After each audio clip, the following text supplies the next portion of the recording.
Welcome to Circuit 42. Circuit 42. The one-stop location for all things geek. This episode is brought to you by our sponsors, Dragon's Lair San Antonio and Gotham Newsstand. Sit back, relax, and most importantly, enjoy another episode of Circuit 42. Circuit 42. Hello, everybody, and welcome to the newest episode of Geeks4Comics. I am Ian McIntosh. I am here with my unfortunate co-host, Daniel Williams. I'm a person. He's a person. And our special returning guest, Chuck Dixon. Back in the slot. Yep. Dude, blackmail can do wonders, man. It is. You got to give those negatives back. You promised me. Yeah, they're totally on fire, I promise. Till next time. But Ian, you don't have a fireplace. Shut up. Just crinkle some paper. Cellophane. There you go. They're burning good now. Yeah. Oh, God. That's like radio theater. Yep. Hold on, we have to crunch these vegetables. I just remember was it the Pinky and the Brain episode where they go into where they don't call it the shadow, but it was basically the shadow, and then you just see like all the what do you call it, the Foley effects, and they keep getting like beat up on by the Foley effects. So what have you been up to, man? It's been a long time since we've had you on the show. I've been busy. I was, working on a mobile game last year that didn't go anywhere, and I made my money. And I just finished up a novel that's going to drop on March 1st. So, and doing more comics work than I have in the past few years. So. Nice. So, for those like 5 sad, twisted individuals who don't know who you are, because I forgot, we haven't had you on for a while. Who are you and what do you do? Well, I've been writing comics professionally for a little over 30 years. I'm probably most famous for co-creating Bane, the Batman villain. I worked 11 years on Batman. I've written more Batman than anybody else alive. And apparently I've written more comics than anybody else alive. I hold the record now at 40,000 plus pages of comics in my career so far. So, and I've written Punisher, Moon Knight, Simpsons, SpongeBob, Conan the Barbarian. You name it, I've written a little bit of it. That is insane. Like, because I remember last time you held the Batman record, but like the comic book record, that's new, man. That's pretty awesome.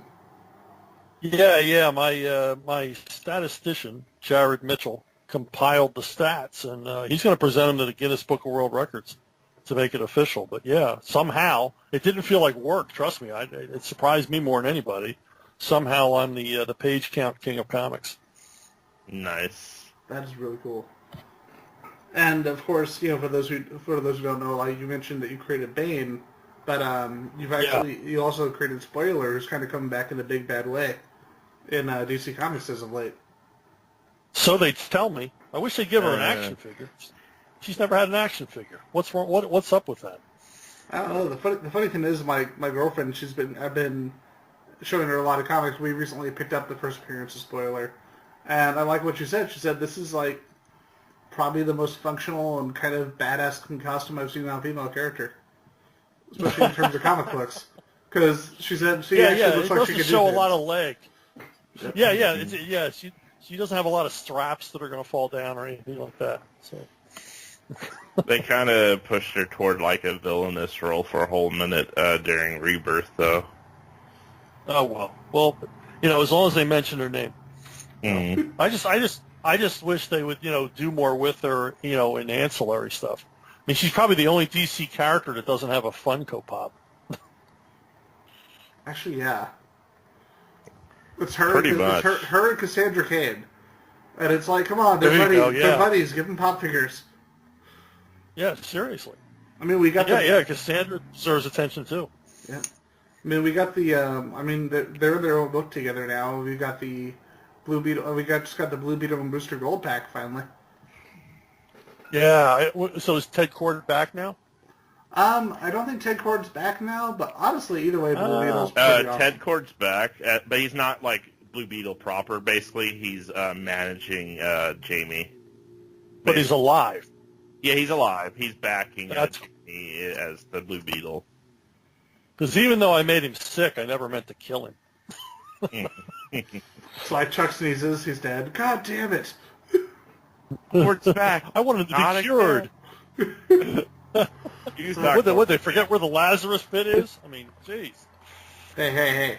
Gunshots apparently aren't cures for, like, headache wounds. So, we found that out. Well, there's always a Lazarus pit somewhere. Yeah, seriously.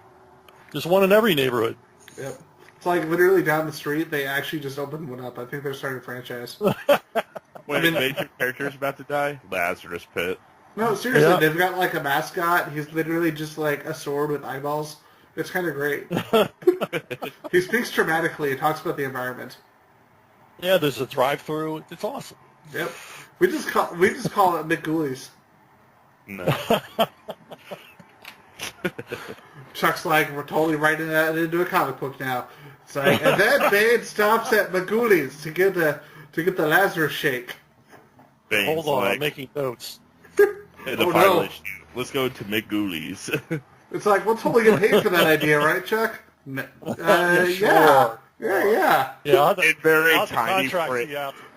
In very tiny print, it says, Circuit 42 did a little bit of help.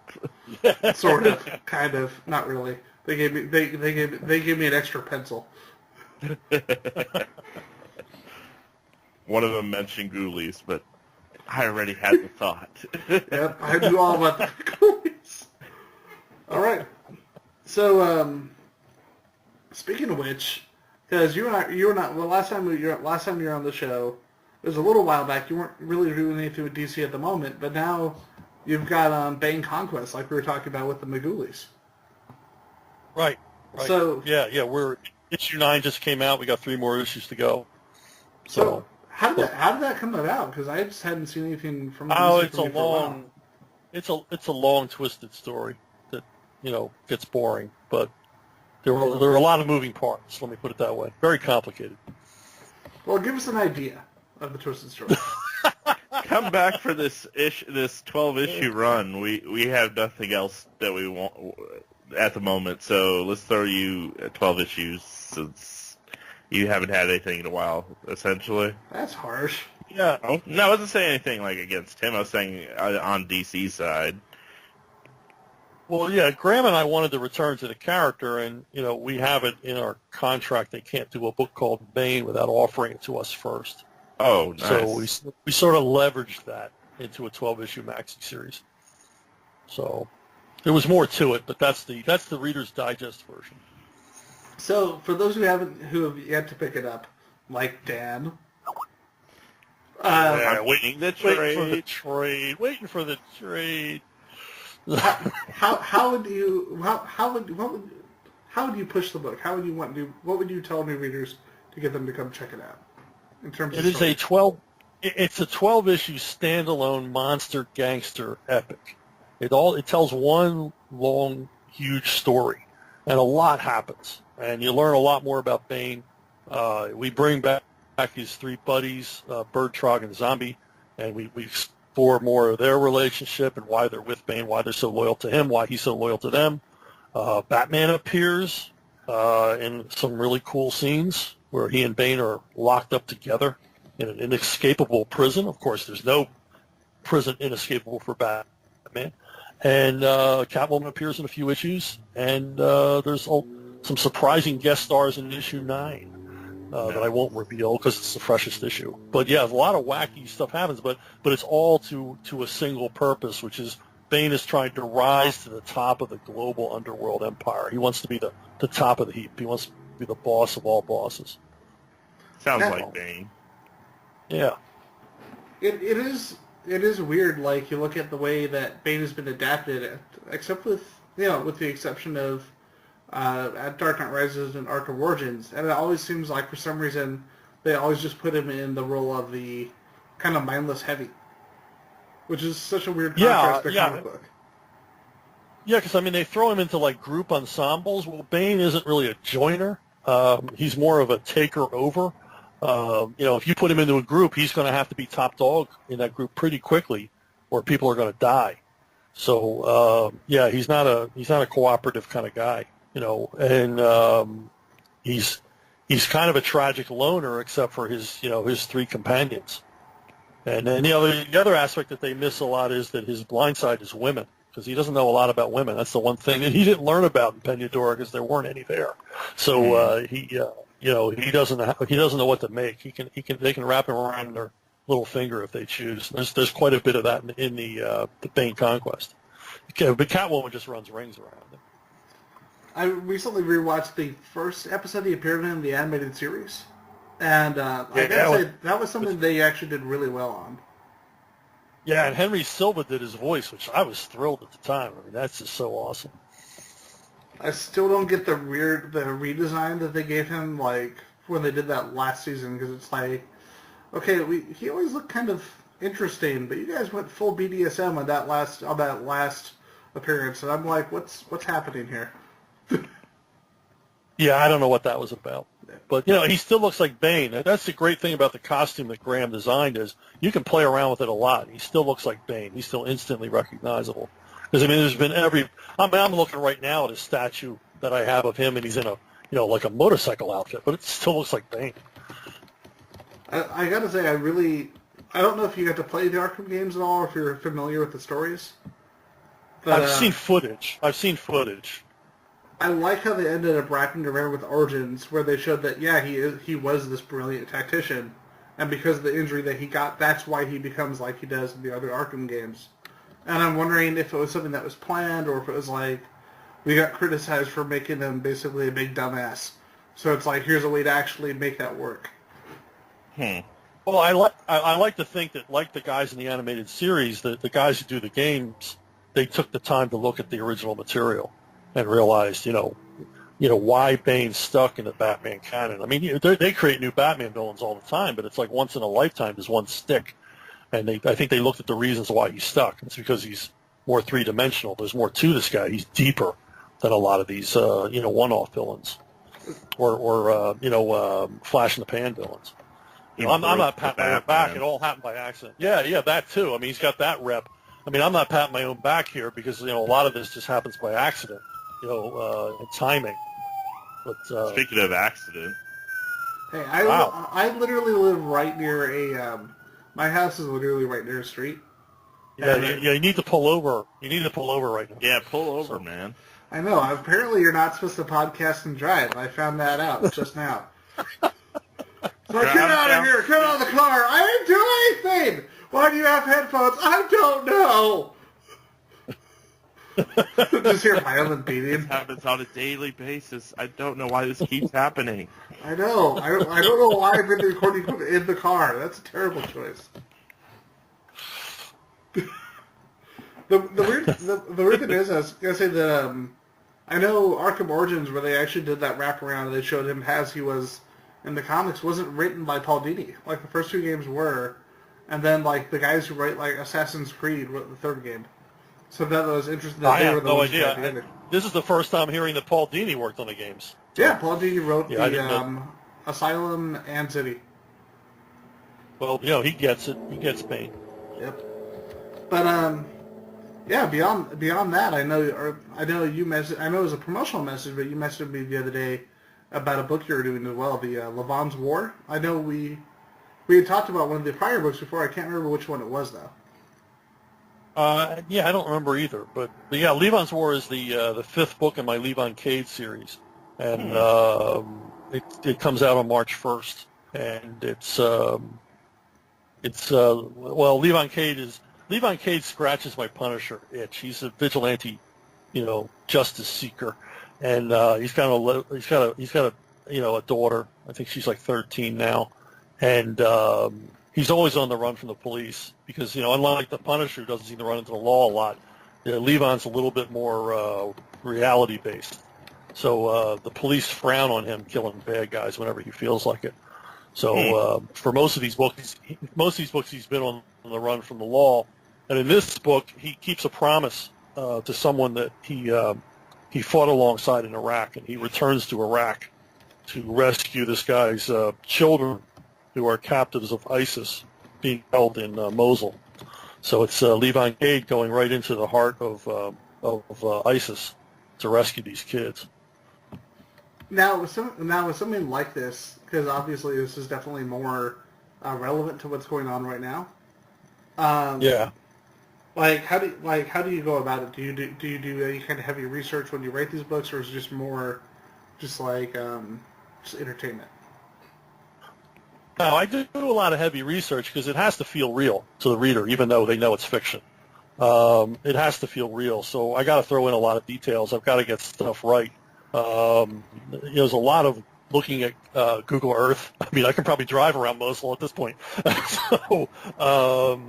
But getting language right, relationships right, getting the weaponry right, tactics, things like that. So yeah, I've read about maybe 10 books on the ISIS takeover, and I had to read a lot about the Yazidis because that's the Yazidis are it's like a pre-Christian cult that has been in Afghanistan, or in Afghanistan, well, Afghanistan too, but they've been in Iraq for since before the birth of Christ, and they're one of the groups that ISIS oppresses. So I had to learn a lot about them and let the reader know what I learned, because most Americans don't know a damn thing about Yazidis. They hear about them on the news now and then, but they don't understand who they are and what they are. But all that's fun. I love doing the homework, so that's not a problem for me. But you have to do a lot more research for a prose novel than you do for a comic, obviously. Now, something I noticed, because I remember somebody commented on your Facebook page, they just assumed that the book was specifically about Muslim extremists, and somebody actually corrected them, like just like a description of the book, that it is specifically about ISIS. And I thought that was really Yeah. It's not, there's no this isn't a screed against the Muslim faith. It's about a bunch of bad guys. And the guy that challenged me on that, he says, well, you have a white guy killing ISIS people. And I'm like, well, you want to write a book about Muslims killing Nazis? I'll read that. I got no problem. As long as the hero's a badass, who cares where he came from or his source? And as long as the villains are bad guys. And, I think it's kind of hard to argue that ISIS guys aren't bad guys. They're the worst. Honestly, I think a lot of people, like you and I, we've known each other for a long time now, and I think a lot of people get that false assumption that just because someone's got their political views, that it's going to bleed into, that it's just going to completely bleed into a book. And like you and I have talked about, you and I have completely opposite views, and it just seems weird that nowadays, especially, people make that assumption that just because people have different views on something, that A, it's going to completely dictate everything they create, and B, that somehow people with different perspectives can't be friends, which is just kind of dumb.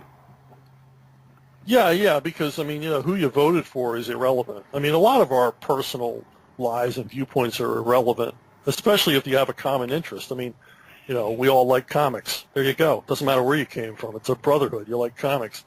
And I never put my politics into my work. maybe some of it leaks in through osmosis or self-consciously, but, if I have to write a character who disagrees with me politically, I can write them believably. I certainly had Batman talk about guns in a way that I don't believe in. I don't agree with Batman at all, but I had to write him speaking in a reasoned, convincing, and impassioned way against, gun ownership, which I did. I did it a number of times because that's the character. I'm not going to leak my politics in there to change Batman's point of view on that issue. So, and that happens over and over again. I when I was on the Punisher, I addressed the issue of gun control, and Frank Castle's viewpoint was he was all for it because he had all the guns he needed. Because I literally have a house of guns. I have the Punisher. Seriously, he doesn't have a hard time arming up. I will say this though, going back, because I was recently going back and reading the Batman Punisher, and it Punisher Batman or Batman Punisher? Because we had the kind of not so great one with Jean-Paul Valley, and then we had the one that you wrote. Yeah, it was Batman Punisher. Batman got the lead billing. Yeah. The thing I love about that book is still the scene where it's like, no, he's not like me. Get out of here right now, Joker. Right, yeah. That was, to me, that was the whole reason for that book, was the Joker, doing a 5-minute psychoanalysis of Frank Castle and Bruce Wayne.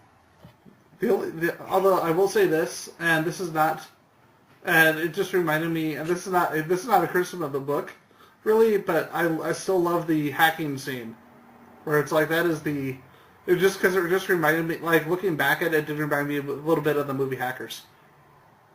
Oh, okay. But besides that though, like you mentioned before the show that you actually have a couple other comics coming out, just not necessarily through the big two. What else do you have? What else are you working on right now? Well, in July from IDW, I have a limited series called Unprepped. I wrote it with Scott Beatty. It's a survivalist comedy. So I pitched it as imagine the end of the world, a movie about the end of the world with Jennifer Aniston. So it's kind of suburbanites after a post-apocalyptic event and what they do to survive. And then from a new company called Arkhaven, I have a book called Avalon, which is a return to superhero stuff. It's a new superhero universe. I'm doing that with Frank Fosco on art.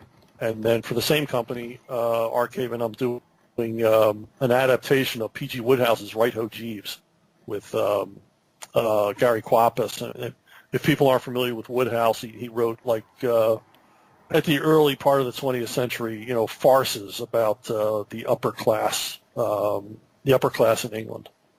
So most people know Jeeves from Ask Jeeves or Take Me Home Jeeves or whatever, but Jeeves and Wooster were probably the most popular fictional characters of the mid-20th century, and they've never been done in comics before. I will admit, I've never heard of them. Yeah, it's unusual. It's weird because Gary and I worked on Conan for years. We did a lot of Punisher work together. We've done a lot of stuff, and when I proposed doing this Woodhouse adaptation, I wanted him on it. And I was shocked to find out that he was a lifelong Woodhouse fan himself. So it's very different from the other stuff we've done. It's very different for comics. But the first issue is already out on Kindle and is doing very well. So now, one thing you mentioned working with Scott Beatty again. Of course, anyone who knows your Batman work knows that you did the was it? Now, I can't remember, did you do Nightwing year one with him, or was it just specifically Batgirl and Robin year one? We did all 3 year ones, Scott. All 3 year ones, Scott and I wrote together, Robin, Batgirl, and Nightwing. Now, something I want to ask about it, because I know you tend to do a lot of solo work. What's the big difference between working with a co-writer like Scott or working by yourself on a book? Like, what's the process? Well, like? There's really no difference. The thing about working with Scott on those projects is because we were retrofitting continuity and trying to do it as painlessly as possible. Like we weren't adding completely ridiculous, or we weren't going off on tangents. We were still keeping their origin stories pure, but adding elements that there wasn't room for because we had the page count. We could really get into it and go deep on what the first year was like for Dick Grayson and Barbara Gordon, and that's where Scott's mutant ability to like remember all of DC continuity came into play. Oh, yeah. And he was able to key in on these scenes that were throwaways in the Silver Age, but we could build on. And he came up with stuff over and over and over again. He came up with the idea that Nightwing got his first costume was inspired by Dead Man. I thought, oh my God, that's genius. Because it has the collar and the whole bit. I mean, there's similarities between the two. The only contribution I made to that kind of thing was in Batgirl, her first appearance, she was at a costume party in that issue of Detective way back when. And in the Elongated Man backup, Ralph and Sue Dibney also went to a costume party. It's like they had costume parties on the Brain that month at DC. And I thought, well, wouldn't it be cool if Ralph and Sue were at the same costume party where Batgirl comes out? So we fit that into it. But that was my only geeky continuity contribution to the thing. But Scott was responsible for all the rest. And he and I have basically the same sensibilities about how to tell a story. So it was really organic. We'd come up with a basic plot, and then we would divide the scenes up, and then we would each do a write through at the end to make sure it was a flow. So you really can't tell where one guy leaves off and the other guy begins. And looking back now, I can't remember who did what. I was going to say, like, a couple years ago, I pretty much read all three back to back, and they all read very fluidly. It doesn't come across as anyone collaborating with one another. No, and the plus we had is on the artists, because we had Javier Pulido. When we had started writing it, we didn't know who the artist was, and when they sent us examples of Pulido's work, we completely rewrote what we had written because he was so obviously very capable of carrying the story more visually. So we left him a lot of the business. We trimmed a lot of dialogue out. We trimmed a lot of exposition and things like that, and really let Javier carry the ball, and then we just continued the same thing with Marcos Martin on Batgirl. And it's crazy how in like the last decade, how like with Marcos and Javier, how like of course McDaniel, who's been working for years, but like Javier and Marcos, they just blew up in like the last decade. Oh, they're awesome. They're incredible, absolutely. And Marcos is so versatile. I mean, he can do almost any style you ask of him. I was reading, what was it, Spider-Man Big Time in particular, and like seeing him go from, I think there was one where basically Spider-Man goes through this nightmare sequence, and it's like, holy crap, this is like nothing I've ever seen by this guy. Yeah. I mean, those guys they continually evolve. I mean, I don't think. I mean, as great as they are, I still don't think they've peaked yet. I still don't think they're doing the best work of their lives. It's ahead of them. I mean, but they're freaking awesome. I mean, we just loved working with them because they just made everything work. They met my one demand of every artist I work with is to make me look like a genius. So I did have one other question about that because we're talking about the different people you've worked with as far as artists. If you were to name like your top 3 artists that you've worked with. That's terrible. That's terrible because I've worked with so many. Well, Graham Nolan, obviously. I like working with Gary Kwapis. He and I have worked together more than I've worked with any other artist. And Jorge Zafino. Rodolfo DiMaggio when we were on Green Arrow, but I've gotten to work with like legends. I got to work with Joe Kubert. I got to work with John Buscema. I got to work with Russ Heath and John Severin. So, I've been a very, very lucky guy when it comes to artists. That's the thing when you worked with that kind of range, you can't really pick a favorite because when you work with just so many amazing people, it's like it's impossible. Yeah. I mean, geez, Alex Nino. I mean, the list goes on and on and on of just amazing guys I've gotten to work with. Now, with the back to the year one books, did you ever? It kind of became its own trilogy in a way. Was it ever planned that way, or was it like, hey, this turned out really good, let's do another one? Well, my thing was when we proposed Robin Year One, there was a lot of pushback because of Batman Year One, and I said, you guys at DC have got to get over these milestones, like, there's Dark Knight Year One and Batman Year One, and it can never be repeated. It's just so awesome, nothing can ever come close. I said, well, when you're marketing it, pretend Robin Year One comes close. I mean, just if you feel you have to lie to the readers, lie to them, because there really should be a bookshelf of these things. There should be a Year One for every DC character, so there's a 101 on every DC character, and that was our plan. I mean, we had suggested a Green Arrow Year One. I mean, just down the line, let's do everybody, and let's do Year Ones of everybody. Batman Year One is terrific, but it doesn't mean that's the end of time and everything else has to fall under its shadow. It's a problem I have at DC in particular because they look at Dark Knight Returns, Batman Year One, and Watchmen as if this is the end of comics. It doesn't get better than this, and we're not even going to try. And I'm like, but look at all the great stuff that came after it. I mean, New Frontier, The Nail, I mean, all these great comics that came afterwards that deserve just as much attention and just as much praise.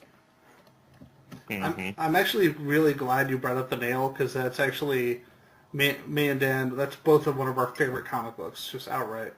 Oh, it's a lot of fun. And another Nail. Yeah. I mean, those projects are the whole package. I mean, if you want a good rip-roaring superhero story set in the DCU, you're not going to do better than that. It's just weird because, of course, Alan Davis is just an amazing artist, which makes me disappointed that we're not going to be getting the Thanos trilogy with him and Jim Starlin that was supposed to come out. Yeah, what sense does that make? I know, and Somebody explain that one to me. the thing that's Apparently aggravating. it was similar to some other story that was going on. Oh at the no, same it was the other time way. or It was the other way around, man. Apparently, Jim Starlin had been laying out a trilogy for a while, and then all of a sudden, the writer of Thanos pretty much has the exact same story, just out of Almost. nowhere. It's like, wow, we thought the same way. I swear. Yeah. Well, given the choice between the two, who would you go with? I mean, just from a marketing standpoint, you're going to go with Starlin Davis all day long. I mean, what the hell does this other guy have that Starlin didn't have? The freaking creator of the character. But that's a typical editor thing. I mean, when you pitch something, one of the first things they say is, "We're already working on something like this." Why don't you just tell me you're not interested or it sucked? Why do you make up a story that you already have something like this? Or let's just shelve this while he's gone and then bring it back under a new writer. Yeah. Oh, trust me. That's happened to me over and over again. Best one I ever heard was Dan Raspler once told Scott Beatty, "We're going to save this pitch so we need a home run." And Scott's like, "Don't you always need a home run?" I mean, what baseball coach says, "We don't need a home run right now"? Yeah. Oh God, what was it? Hey, coach, let me in. I'm going to hit one out of the park. No, next inning. We'll do that next inning. We don't need a home run, guys. We just want to throw some softballs. It's okay. Let's walk the base. Let's just walk the bases. Dude, we had what was it? Pacheco. We had Pacheco on a long time ago, and he was talking about Avengers Forever and how apparently they told them that their initial pitch before Avengers Forever was too good to be an Avengers story because who cares about the Avengers? Let's make it an X-Men story. Write something else. Wow. And you look at how times have changed. Oh man, Reverse. oh God, that's funny. Yeah, let's not make the Avengers a better book. Yeah. Oh wait, X-Men is suddenly a black sheep because of certain deals? Let's make it the Avengers the big thing. I gotta say I am happy because I know Chuck. I know you've been friends with Gail Simone for a long time, and even with all the Fox, all the Marvel Disney news that's been going on, the fact that it gets us a Domino miniseries written by Gail Simone, that kind of makes me happy. Yeah, well, Yeah. it's good to have the gang back together. Yeah, and I think that's her first. I could be wrong, but I think that's her first Marvel book. So I'm kind of excited about that. I do not know. I couldn't tell you. It is frustrating because I was at Fan Expo, and I finally got to meet her, and I got to meet her and her husband, and we were talking about Hammer horror movies, and it's crazy how that kind of just brings people together, and because they had just watched all the Universal monster movies, and we're getting into Hammer horror films now. Hold on, I'm about to add on our co-host who just got on. The other co-host that Ian is stumbling to say. The mystery guest. Well, yeah, mystery guest Michael Martinez. He's got the Batman on his profile picture, which is pretty awesome. Cool. But It's Batman. it's so intense. But regarding that, the thing that kind of pushed me off was that Gail Simone's husband had to tell people, "Yeah, I'm not Gail Simone. I am her husband. This is Gail. Go talk to her." Right. And people just assumed that that was literally the guest's wife. Wow. Wow. Yeah, the same thing happened Didn't with someone at the theater explain to Gail Simone who Deadpool was? That actually happened, and it's like, come on, Gail wrote one of the best Deadpool runs. It was her a name short is run. in the credits. Yeah, and they were trying to explain to her about Deadpool. Well, we get that stuff all the time. Yeah, it's just it's silly, man. But I mean, in that situation, even she talked about it. She said that apparently she was just at a crowd at a movie theater, and she even said, somebody was just excited and wanted to talk to someone about Deadpool. It wasn't like out of all people, but how cool is that of all people to turn to and be like, "Do you want to talk about Deadpool?" It's one of the writers of Deadpool. That'd be like someone turning to you and being like, "Dude, Bane's awesome," and you're like, "I know, right?" Hi, Mike. Hi, Mike. Hi, everybody. Mike, not a problem. It happens. Dan was sleepy. Apparently, Chuck's Skype was sleepy. It just happens. It's life. I Yeah. was just sleepy more than I completely forgot I put my phone on mute. It's life. That's life. So, Mike, now that you are here, because this is actually, I think this is your first time getting to talk to Mr. the Dixon. Yes, it is. It's So- a great pleasure to meet you. Oh, same here. Same here. So, jump on, man. Throw out a question. Okay. So, yeah, are you excited about the prospect of any of your creations, I guess, outside of Bane, making it onto the big screen? Well, yeah. I mean, I just signed a couple of option deals on a couple of my novels. We'll see how far that goes. I've signed option deals before. But, yeah, I mean, that's always cool, but you kind of have to, when you deal with Hollywood, you have to harden your heart because they're either going to change everything you wrote or it's never going to happen. You hear all kinds of promises and nothing happens.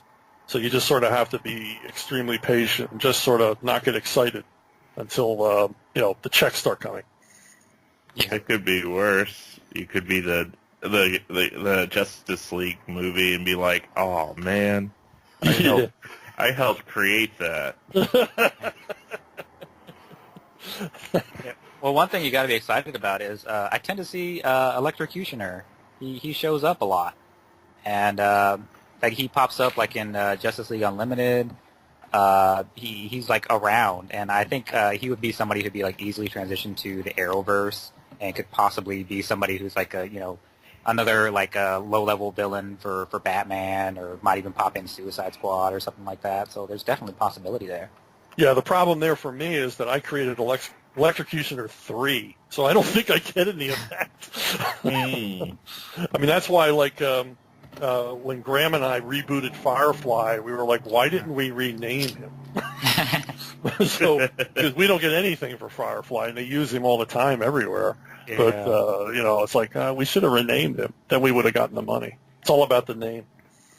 Although you guys did, I still remember, though, during the whole, even though it was a very, very 90s-rific story, I still remember the Robin issues of Underworld Unleashed, and it's like, holy crap, they managed to make Killer Moth not awful. Oh, yeah, I love Killer Moth. I love that he's sort of pathetic. That's what makes That's him like cool. the whole point of him, yeah. Yeah, but you guys made him creepy, man. Yeah, well, when he teamed up with Firefly, I think really that made it, because they were like, they were like the two guys from In Cold Blood. They weren't dangerous alone, but when they got together, there was definitely trouble, because Firefly would inspire Killer Moth to be, do sicker and sicker stuff, because Firefly is, that guy's a mess. I got to say, like, with the whole Killer Moth thing and all, it kind of reminds me of what's going on with Kite Man, where they actually made him somewhat relevant in the Joker, the Riddler Joker war thing that just happened. And it was actually pretty amusing. Hey, don't leave Kite Man alone, man. He has kites, and that's pretty awesome. They actually made him a relevant character against the villains in the story. It was actually pretty good. I have not read it. I'm a terrible person. I know. And Kite Man showed up in the Lego Batman movie too, right? Yeah, along with Popped up for a second with like Condiment King and everything like that. Along with everybody. Yeah. When they make these movies, they if you have participation in a movie, they count it against how many elements are in the movie. And that Lego movie had so many elements in it. Hardly anybody saw royalties off the characters they created. Because you got it's just $5 so much. Yeah, exactly. I mean, Condiment Man. it was like Dark Knight Rises. They said there were 25 elements. Bane was only one of them. So, we get a piece out of that. That's how they do their math. But Lego, the Batman Lego movie, there was like 25 elements on screen at all times.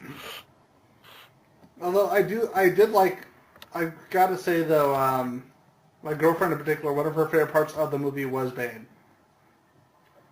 Yeah. Just because he is easily one of the most quotable characters for that movie. Yeah. Sean Connery voice. Whatever that voice is, I don't. Oh, come on, it was just Tom Hardy through a subwoofer. Like in Dark Knight Rises. Yeah, but he found that voice. He said it was some sort of Eastern European wrestler he had seen once. I mean, it's pretty obscure.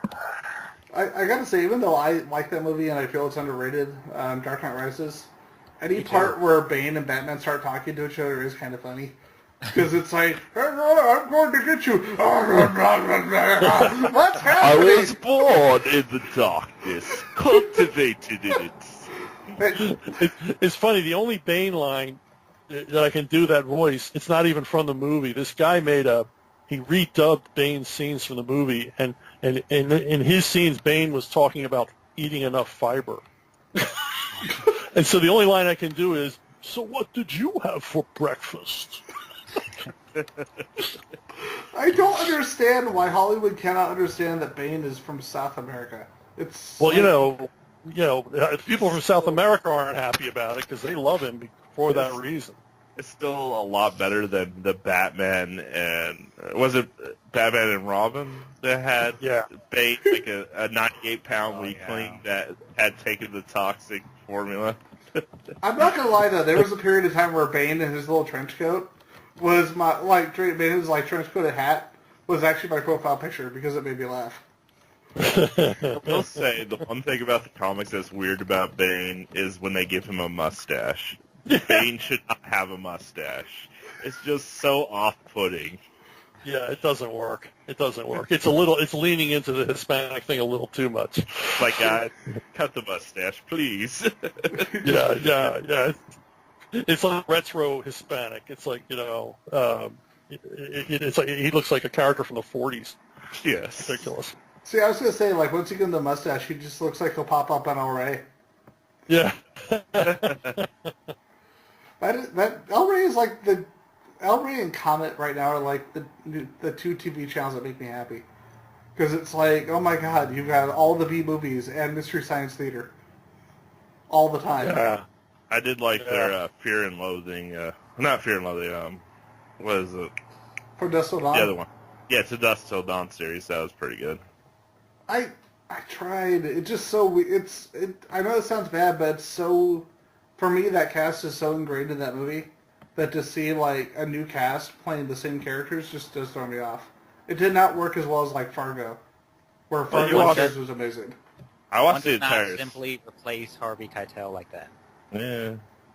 Can't do that. I liked it. I mean, what do you think, Chuck? Have you got to watch the show? No, I have not. But I hear what you're saying. And Harvey Keitel, there's no replacement. I will tell you Chuck. this. Huh? Sorry, I was gonna Chuck. Can I ask you something real quick? Sure. I just wanted to get your thoughts. How do you feel about? Because I know it's kind of like a polarizing storyline for a lot of Batman fans. But how did you feel, given your relationship with Stephanie Brown? How do you feel about War Games? I wasn't happy about it, because I felt there was more story for that character, and then the way they killed her. Talk about the pornography of violence, and whenever you create a character, you have some affinity, and I have a lot of affinity for Stephanie Brown. Some characters really come to life in your mind, and she's one of them. And I thought that they should do more for her. She wasn't a throwaway character. Her story wasn't over. Like when we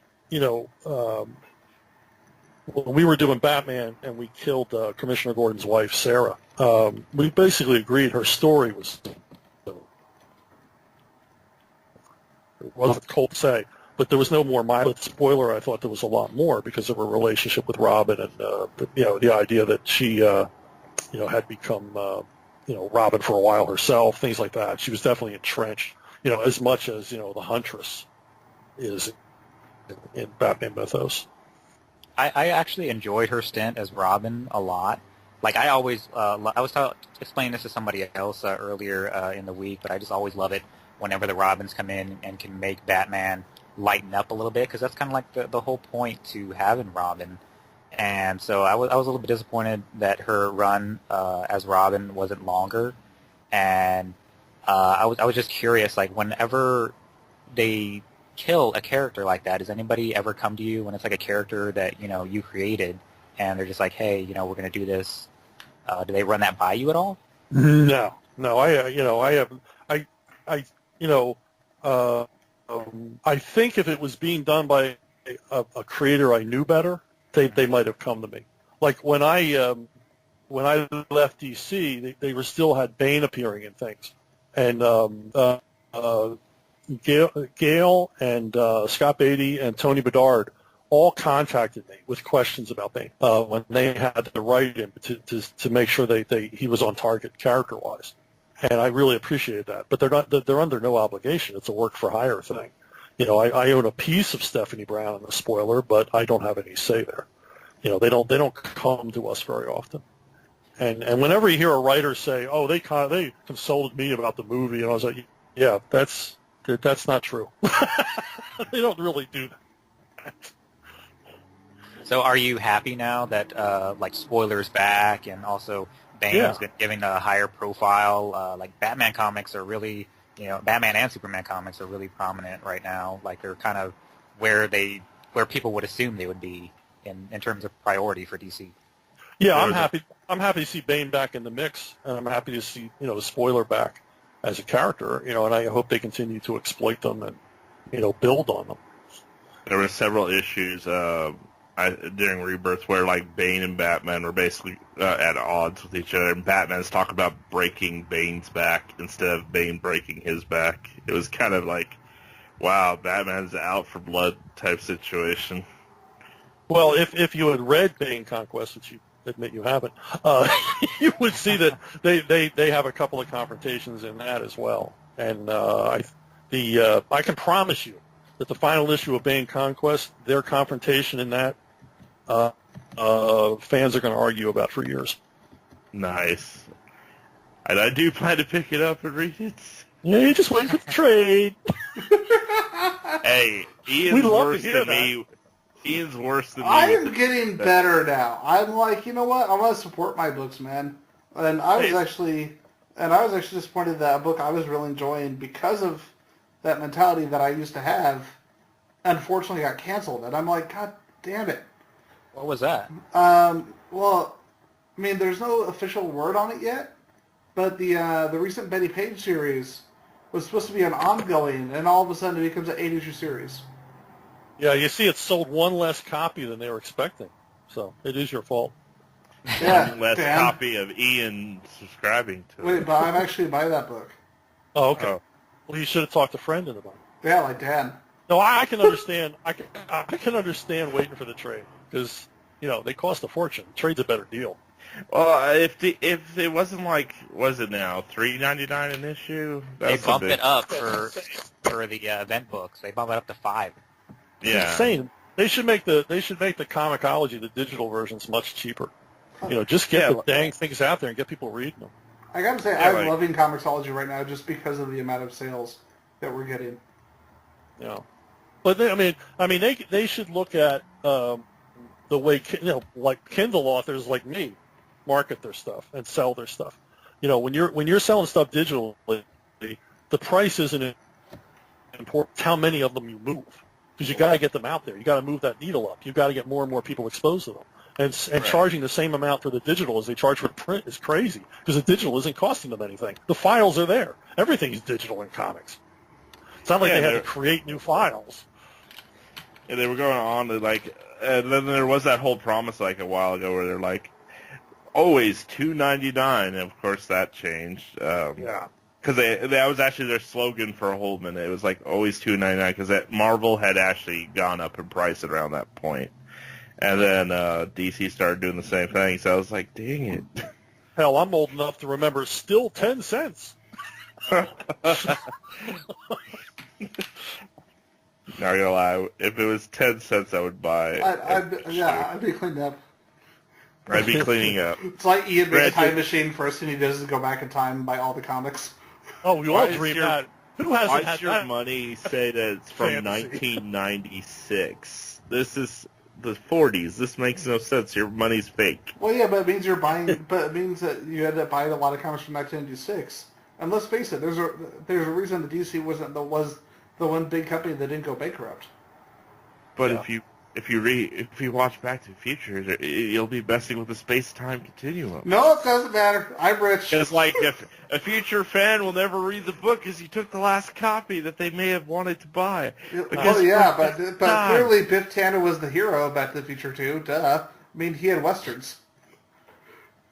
Yeah. Hey, if I ended up in a western at the end of the story, I'm fine with that. I'll mess with the space-time continuum if I get to ride a horse and shoot guns. Chuck, I think you and I may have. Chuck, I think you and I may have misinterpreted the message of Back to the Future. Just a bit. I gotta say, I do love the Back to the Future comic series right now. Oh well, it's by Bob Gale, and it's like this makes me happy. It's not like his weird Daredevil run that ran to 4 issues and they never collected it. Made me sad. I could be the only person who remembers Bob Gale's Daredevil. Yeah, I forgot about that. Sad man. Ian. I'm a big Bob Gale fan, and I forgot about that one. I liked his Ant-Man one-shot. You're making you look even sadder. So yeah, I'm a big fan, but even I forgot that. There is one that I'm reading right now, just in general, that I'm really enjoying. It's the Batman Creature of the Night. Oh, that's awesome. Yeah, and we were talking about pricing. This is actually how you do it right. Because, yeah, each issue is $5.99, but each one is prestige format. There's no advertisements, and it's 48 pages per, and it's on high-quality paper. And it's actually spaced out more. It's not like It's not like every few weeks. I think it's like every 2 months, every 2 or 3 months. Yeah, I've read the first 2. I think that's all they have so far is the first 2 books. Mm-hmm. Oh, and White Knight is pretty good too. Like I know. Obviously, with you, Chuck, because you may actually be a comic book robot with all the writing that you do. I am not a machine. You're a man, not a number. I am not a robot. Wait, did you just go beep? No. Okay. Beep beep, boop boop, bop. So, are there any current books that you're reading right now? That I'm reading? Yeah, anything that you're reading that you'd recommend? No. No? Okay, that's a pretty good answer. The problem is we're in this like golden age of reprints. I mean, I was just reading the final issues of the Marvel family from the 50s because I was always curious how those Captain Marvel issues ended because they simply ended forever because DC shut them down. And, I get a lot of stuff from Europe, and I read a lot of newspaper strip reprints. I mean, there's just too much out there. I really have lost touch entirely with what's on the stands now. I'd like to see like the whole breakdown of like how there's Captain Marvel and Captain Marvel, and like how it's okay for Marvel to still have that since DC technically had rights to the original character. And well, they dropped the ball. They dropped the ball for 15 years, and they couldn't get it back. Marvel had laid claim to it. I don't know how DC let that happen because they went to such trouble to drive Fawcett out of the comic book business. Oh yeah, and then they didn't do anything with the character. They just buried him, and they still bury him. I mean, is clearly Superman. Clearly. Yeah, it really bugs me how Captain Marvel movie is going to be called Shazam. Yeah, it's annoying. Yeah, really it's like they get to have a proper Captain Marvel name for their title, but like DC's got to call it Shazam. Yeah, it's not good. I will say this though, I am looking forward to both movies. So I'm not one guy who's like, I am upset about this, but we're getting 2 movies that actually look pretty good, and it's nice to see them. It's nice to see DC seemingly planning ahead for the Shazam movie. Yeah, we'll see. We'll see what happens if they have a game plan. I mean, Marvel obviously had a game plan all these years. I don't know that. I think DC sort of feels it out movie by movie. It's kind of going to be like I should say Warner's. DC's not in charge of those movies. Yeah. Let's just see if they can do Black Adam justice. That's going to be a real big thing for them. If they can't get Black Adam right, I think that movie's going to suffer a lot. Well, there's a way to do Captain Marvel, and it's not easy. You got to walk a thin line between absurdity and reality. And if they lose the charm of it, It's well, it might be good, but it's not going to be Captain Marvel. You know, as much as I love Captain Marvel, I wonder if time has left him behind. Well, the problem that we really have is, like, Justice League was really, like, a huge drop of the ball because they finally got, like, stuff together with the whole Wonder Woman thing, which was finally getting momentum. And then Snyder had to leave because of his daughter, so they brought in Whedon, and they discarded everything Snyder wanted and then tried to make this whole quasi-Frankenstein movie. And we're supposed to build from there, essentially. But... What? I was gonna say, I think the problem is, like, you know, they could have brought in somebody else because they both have their own strengths, they both have their own weaknesses. But if you're gonna bring in somebody to help, you know, to help kind of make sure you get that movie released, you bring someone who you at least work with two people who have a similar voice, no matter if that be good or bad. I mean, that's the big problem with that movie. You could definitely tell where the Zack Snyder movie ended and the Joss Whedon movie began. Well, I think that's the problem with the DC movies overall. Like, they get auteur directors to work on them, and Marvel gets old Hollywood hand directors to work. So you know, they know how to be flexible. They know how to be team players. But if you bring in one auteur to fix another auteur, you know, it's like bringing in Sam Peckinpah to finish an Alfred Hitchcock movie. It's like, well, this isn't work at all because they're two entirely different worldviews. So that's where Marvel having a game plan for all of this stuff. I think also DC concerns its movies with the characters too much, and Marvel it's the other way around. The movies are a good story with the character in it instead of just a story about that character. I think the big problem is the studio interference. Like, with Marvel, Kevin runs everything. He doesn't get that interference from, like, Disney as much. While over at DC, like, Snyder, anytime he makes a movie, if the studio panics, they're like, oh, God, it's not like what we expected, so we're going to make you change the next couple movies, and we're going to make you tone this down. Oh, we're going to make you reduce the movie down to 2 hours, and wonders why the movie fails, blames the director, instead of going, maybe we should stop trying to interfere. Well, apparently heads rolled after that movie came, after the results of Justice League. Like, I know their head of marketing, she just got completely removed from her position, which is weird because marketing wasn't the issue. The marketing was fine. No, it wasn't marketing. It was the film itself, because studio decided to basically tell Josh he couldn't do what he wanted, and like anything that, as far as time constraints, it had to be 2 hours. It couldn't be any longer than 2 hours. Was really what hurt it a lot. Well, the other thing is that so much of the effects and principal photography had been completed before Whedon came on board. There wasn't a whole lot he could do, except reshoot some stuff. It's like, our movie is about a dog, a chair, and a car, and you can't do anything else. Oh, okay. You got to work with what you got. I want that movie. I want a superhero movie with a dog, a chair, and a car. It's have those be the main characters. And we've all coming on Netflix. The dog finds out some dark secrets that the chair has been hiding from him for years. I want David Ayer to play the dog. Are you guys caught up on South Park at all? No. Yeah, I am. Like, there's like a whole episode I'm very leading up to the release of the South Park video game, the one where they're all superheroes, and it's all basically about how they're trying to expand the franchise of the superheroes, and about how Netflix just doesn't know how to turn down pitches, and so I wouldn't be surprised if that gets turned into a Netflix original. Since apparently they just dropped $50 million on a Cloverfield movie. I don't know if you guys heard about that.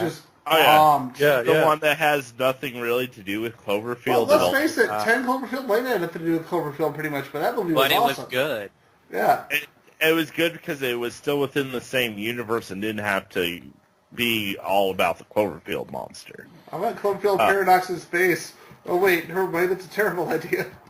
I feel like Netflix Cloverfield...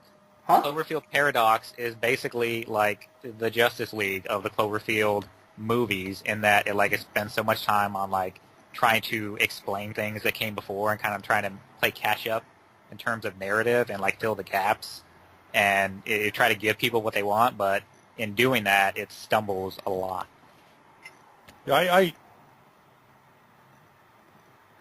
thing about Netflix is more money than anybody else, but they're still turning a profit. So, that is going to go on for a while. They're not cheap.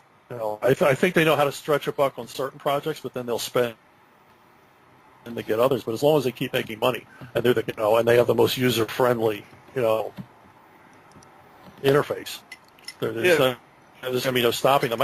I did a broadcasting show in Miami. I was a guest there, and this was the show where Netflix announced they were going to be doing, and it was weird because I was in a place where you could feel the world changing, and everybody there was aware of it.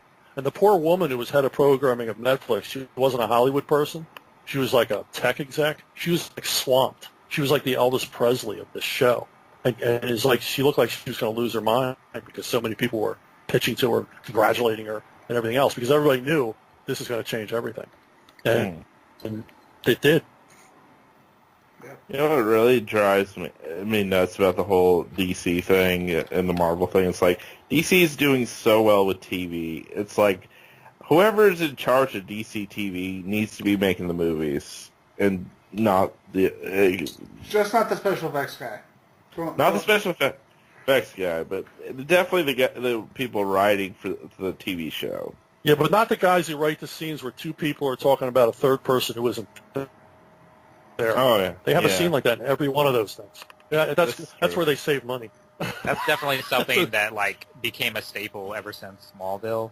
The Smallville is like the semi I tend to think like it's half Smallville, half Buffy that are like the kind of the parents of these superhero movies or superhero shows that are out right now. Yeah, and they have to kind of walk that line and deal with the similar budgets. And It's generate that drama. It's like a number one no-no in writing. Do not have two characters talk about a third person who isn't there. I figure as long as they never let Scott Buck work on any of these the story shows. Because it's like, just don't let Scott Buck do anything. Like, that's the guy who did the first season of Iron Fist and Inhumans and the shitty episodes of Dexter. He should just not be allowed to do anything ever.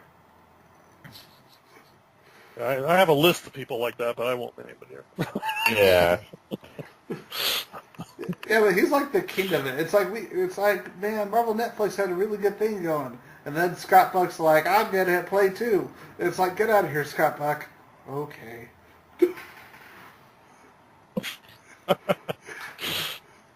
Yeah, because if you look him up on IMDb, after Inhumans, there's just nothing. Well, that's because Inhumans was pretty bad. He must have a really lousy agent. I was able to get through the entirety. I was able to get through the entirety of Iron Fist, but I just could not. I couldn't go past the first episode of Inhumans. I made it 3 episodes on Inhumans, and then I gave up. Well, then, is that most of the show? Okay, yeah. Now I feel sad. Oddly enough, I'm excited about Iron Fist Season 2, just because we get a different showrunner.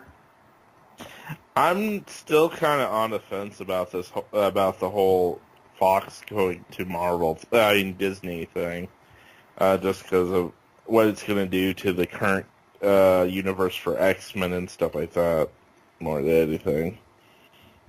I've talked all I can about that. The only thing for me is that apparently, Kevin Feige and them said that this was actually they didn't even know that this was going on until they were basically until it was actually out there in the news. Apparently this was something that was being done by Fox and Disney, and Feige and them only found out about it at the tail end, which I thought was interesting. I mean, until the very end of it, nobody knew where it was going to fall because Comcast was bidding as well. I mean, they were neck and neck for who was going to get it. Don't they have to still see if it's like a monopoly thing or something like that if they take the company over? No, it's all content. They just bought content. It's like when Warner's bought MGM. They just bought a bunch of, they added more books to their library. That's all they did. True. Because they didn't buy Fox News. They didn't buy Fox Sports. There's a bunch of stuff they didn't buy that would have put them in the monopoly range. Oh, okay. Yeah, I just... Sorry.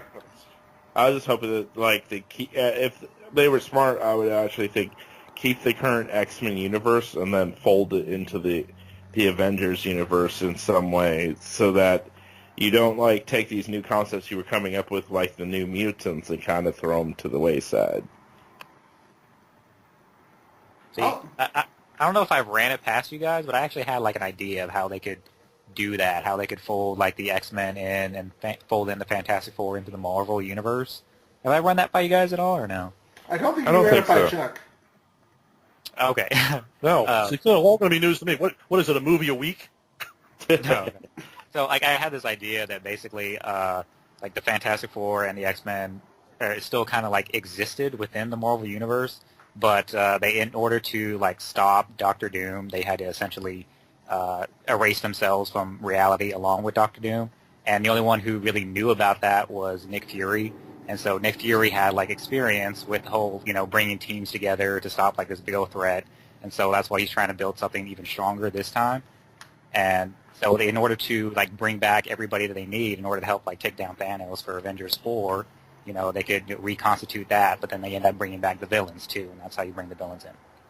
I'd actually see, I do like that concept, but I'd like to make it a little bit easier instead of Nick Fury. Scarlet Witch, she made the X-Men disappear in the comics. Just say that she's the reason they disappeared this time. And that's why she's just now revealing them. No, all she does is say, "No more Singer," and all of a sudden everybody pops up. It's like, hey guys, did you say no more Singer? We're here. Oh, God. I like Singer's X-Men movies, though. I do, too. I will defend those movies. I think my last breath. I think with the ones we can, I still think it's an awkward moment when you realize the guy who did X-Men Origins Wolverine helped co-create Game of Thrones on HBO, and I'm like, oh, apparently you learned how to adapt things. Good job. Is that one of the main guys who I just heard is just gonna be given leeway to, like, create a new trilogy of Star Wars films? No, it's not a trilogy. It's actually a TV series. Like, we're getting a live-action TV series by the creators of Game of Thrones. Oh, I thought it was films. Mm-mm. And I'm like, if that's happening, I'm actually okay with that. Is it like going to be like a Knights of the Old Republic thing, or nobody knows yet? No details have been let out so far. It's just that it's been announced.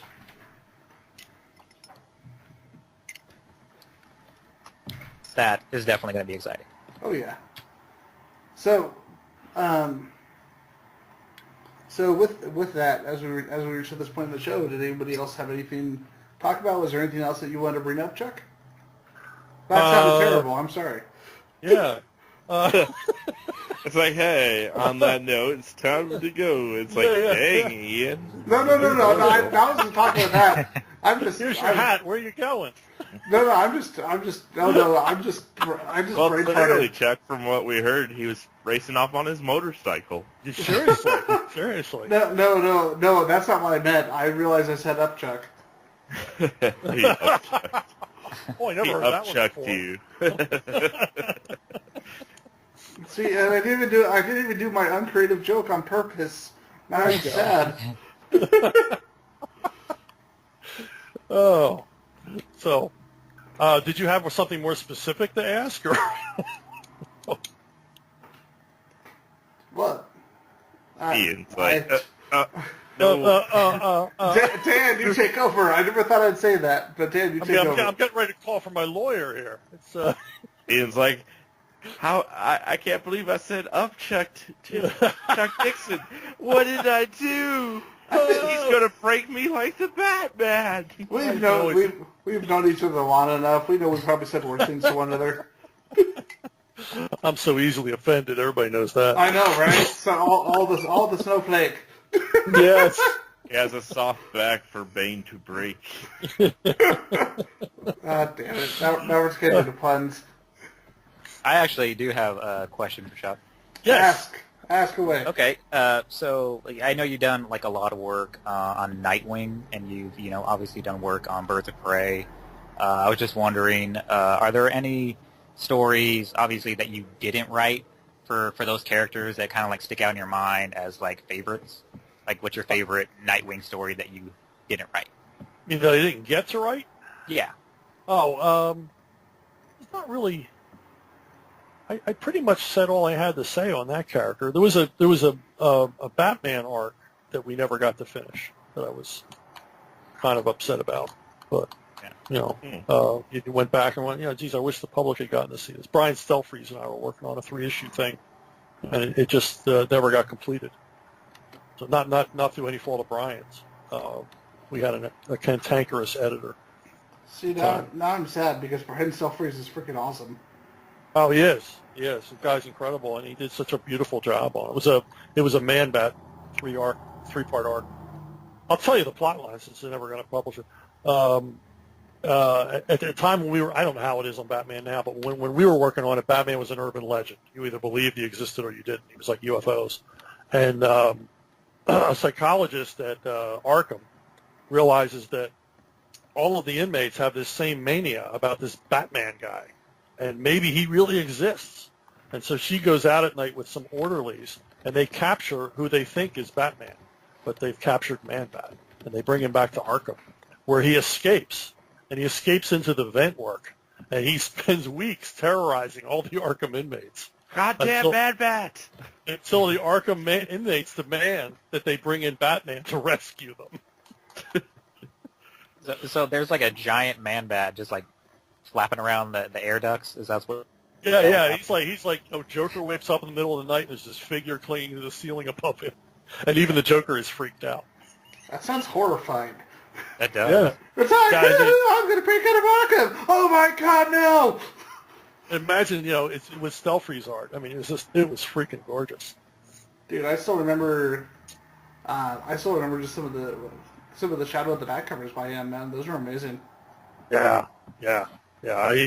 He's terrific.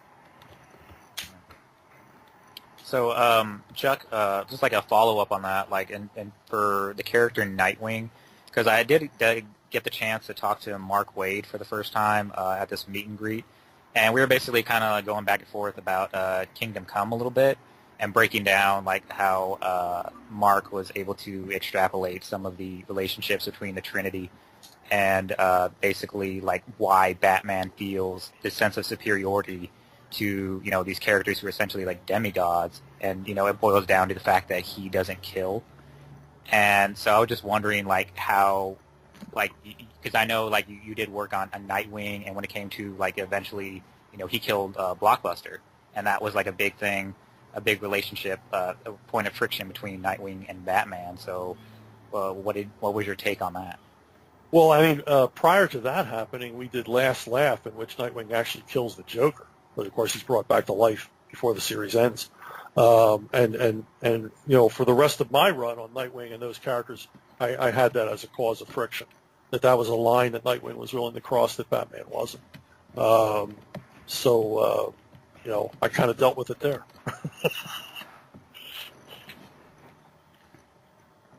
Do you think that's something that should, kind of, because it doesn't seem like that's something that really sticks with the character like these days?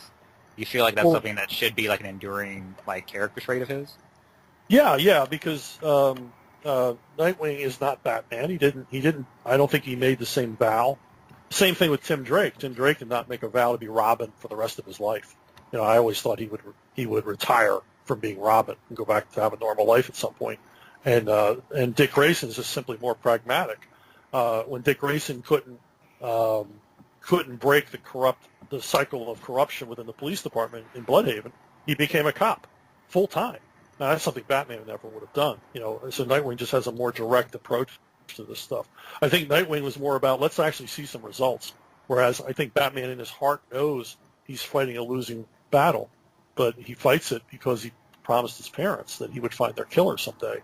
And in my mind, he never will. He never did, and he never will find their killer. Yeah.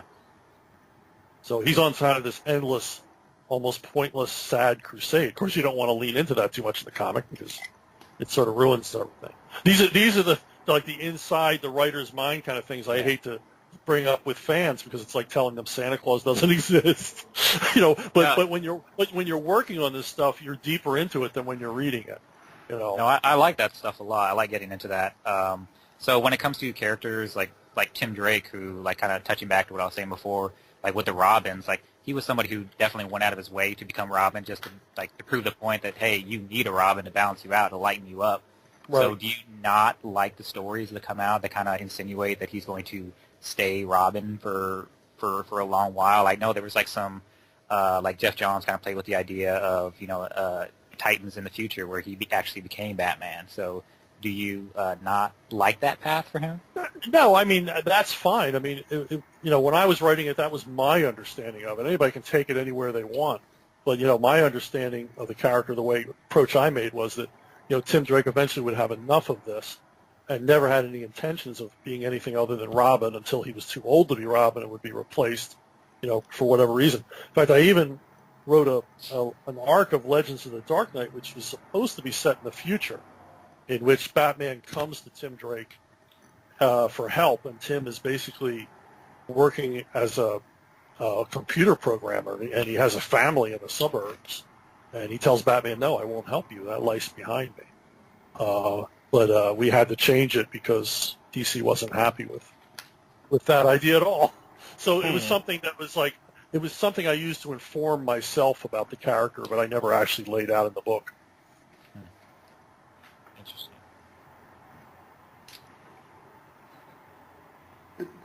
Did you have anything else, Mike?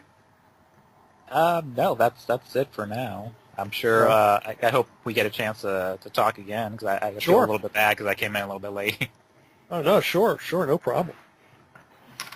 Don't worry, we will eventually get more blackmail photos of Chuck Dixon. Yes, I know you didn't burn all those negatives. No, see, they're being burned right now. You're not fooling me. The candy wrapper, They're right burned. That's not a receipt. That's totally fire. I promise. That sounded sincere. Don't shake your hand. You might break your back. Oh, God. I don't think it counts unless you do it in the Bane voice. Damn it. Don't show your hand or he will break your back. No. Why are you Dracula? That's Dracula. That wasn't Bane at all. I mean, at least you didn't do Spanish Bane. That would just sound terrible if you did that.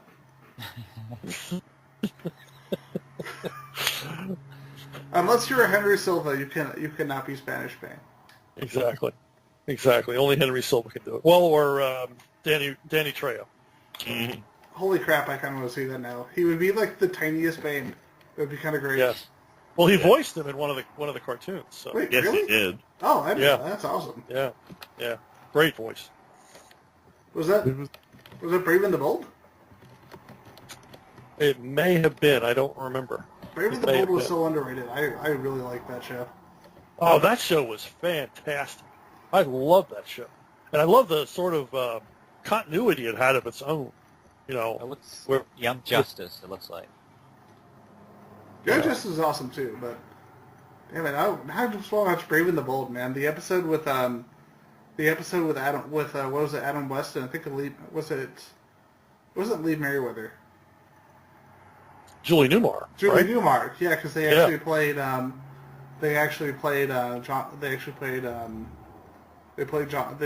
Thomas and Martha.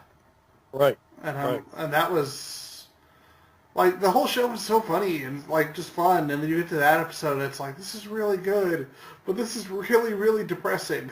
Yeah. But it was so much Silver Age goodness, and they approached it in such an intelligent way. That the stories made sense. They were goofy. They were Silver Age goofy, but they had better resolutions than Silver Age stories ever had. And the characterizations. The characterization of Aquaman just slayed me, and the characterization of Blue Beetle was excellent too. Oh yeah, dude. The fact that they what was it? They're multiplying. Yeah, so there's more of them too. And I'm sure you appreciate the Birds of Prey song and how popular that has become in recent years. I love how that song isn't even subtle. That's what makes it that much more hilarious. It's like the Fingerprints joke from Animaniacs. It's like, You're not even trying to hide it, and that's freaking great. Yeah.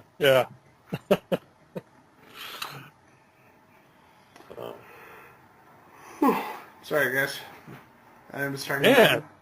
He's clearly saying, I am bored with you, Chuck. That's I a am not podcast first. I am not bored at all. I am just tired. Nobody has ever fallen asleep talking to Chuck. This is an outrage, Ian. Wait, Fix it. You need a cough button. There you go. Perfect. Beautiful. I win. Oh, jeez.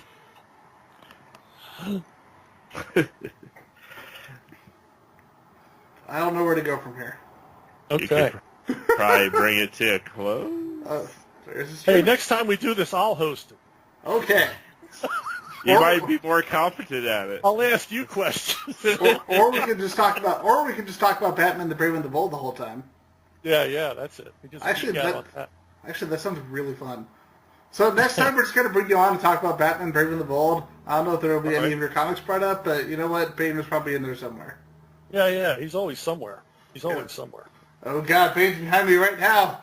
It's a terrible time to be at the studio. It's definitely great to have you on the show again. Thank you for coming back on, man. It was fun. We'll do it again. Definitely. And with that, Dan, did you want to bring this episode to a close? Sure. Today we talked with Chuck Dixon. Ian got sleepy, but that was okay. And Mike joined us, and we all asked some awesome questions, but we're about to head on out. Did anybody... and if you wanted to check out Circuit 42 in the future, we have our website, our Facebook, our Twitter, all the other places. Okay, hold on. Okay, and thank you guys, thank you everyone for joining us for this episode. If you would like to follow us on Circuit 42, you can follow us on Facebook and you can follow us on YouTube. Chuck, Mr. Chuck the Dixon, where can people find you on the internet?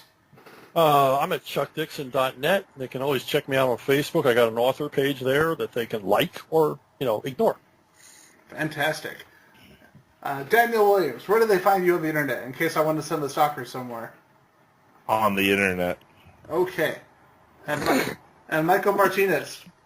Yes. So, where can people find you besides the Golden Glory and the underwatched and underviewed Circuit42.com? You can find me on Facebook here. I also have a blog here. It is phoenixpoet.blog. So there you go. Fantastic. And with that, thank you everyone for coming on. Thank you, Chuck, for tolerating us. Dan, I guess you're here too. Wow, thanks. And Michael, you have the best Batman profile picture ever. I don't know if it's Chuck Dixon approved, but it's almost there. I hope he approves. This is after Bane broke his back. That's the broke face right there. All right. It's like, wait, you're going to do what? Oh, no. All right, so with that, let's bring this episode to a close. Thank you guys for coming on, and you have a great night, everybody. You've been listening to Circuit 42, brought to you by Dragon's Lair San Antonio and Gotham Newsstand. Join us for our next episode. For all things geek. Circuit 42.